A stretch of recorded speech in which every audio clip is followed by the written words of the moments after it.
Anda memperhatikan ketika ada batu yang melesat dari ketapel, bola yang menggelinding saat ditendang, sepeda yang tiba-tiba berhenti saat direm, benda yang terjatuh dari ketinggian, atau daya angkat dari seorang atlet angkat besi?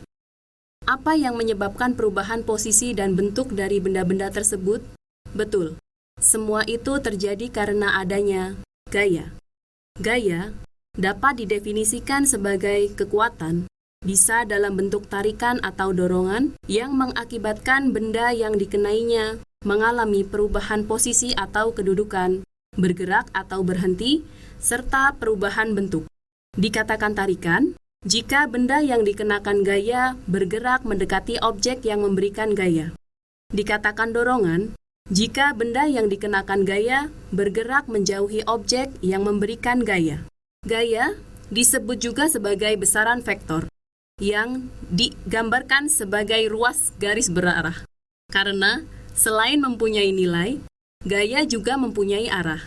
Gaya juga dapat dikaitkan dengan percepatan, karena sejatinya gaya merupakan hasil kali massa dengan percepatan. Percepatan sendiri merupakan perubahan kecepatan yang terjadi pada selang waktu tertentu. Secara umum, gaya memiliki beberapa sifat. Di antaranya, yang pertama, dapat mengubah bentuk benda. Yang kedua, dapat mengubah arah gerak benda.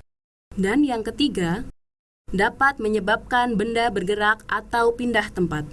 Berdasarkan caranya bekerja pada suatu benda, maka gaya dapat dibedakan menjadi dua macam, yaitu gaya sentuh dan gaya tak sentuh.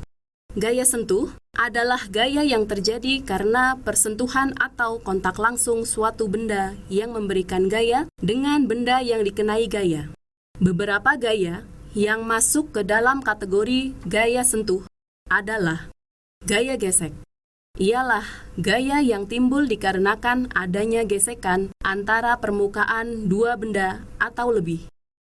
Gaya pegas ialah gaya yang ditimbulkan oleh benda yang mengalami pemampatan ataupun perenggangan.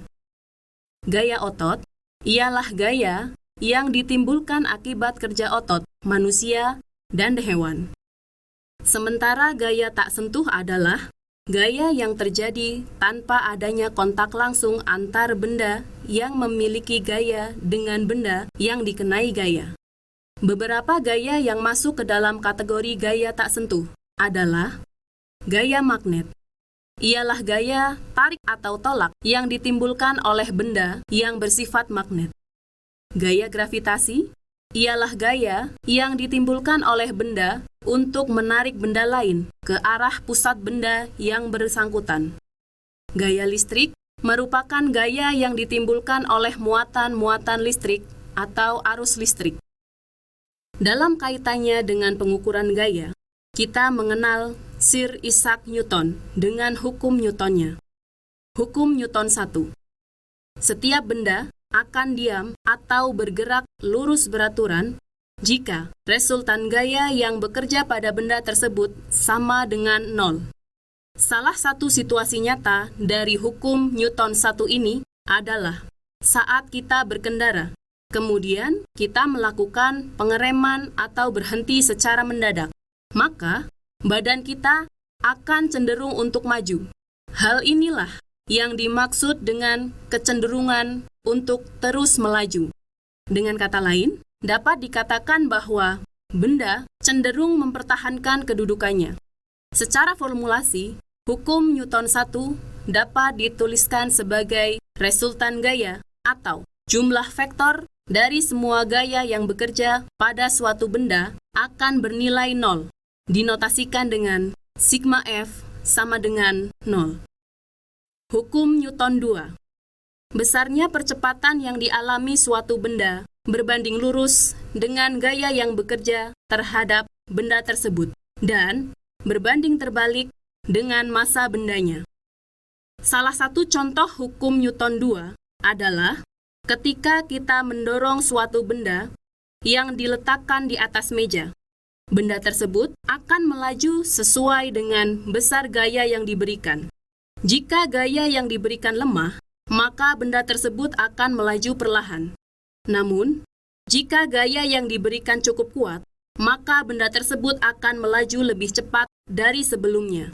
Berdasarkan konsep tersebut, percepatan yang timbul pada suatu benda karena dipengaruhi gaya yang bekerja pada benda, besarnya akan berbanding lurus dan searah dengan gaya dan berbanding terbalik dengan massa benda. Hukum Newton 3. Setiap ada gaya aksi yang bekerja pada suatu benda, maka akan timbul gaya reaksi yang besarnya sama, tetapi arahnya berlawanan. Untuk memahami konsep tersebut, kita bisa melihat dalam kehidupan nyata. Misalkan, ketika seseorang yang berdiri di atas papan roda melempar bola ke arah depan, maka roda akan mengalami reaksi berupa mundur sebesar atau sejauh gaya lempar bola. Maksud dari hukum tersebut ialah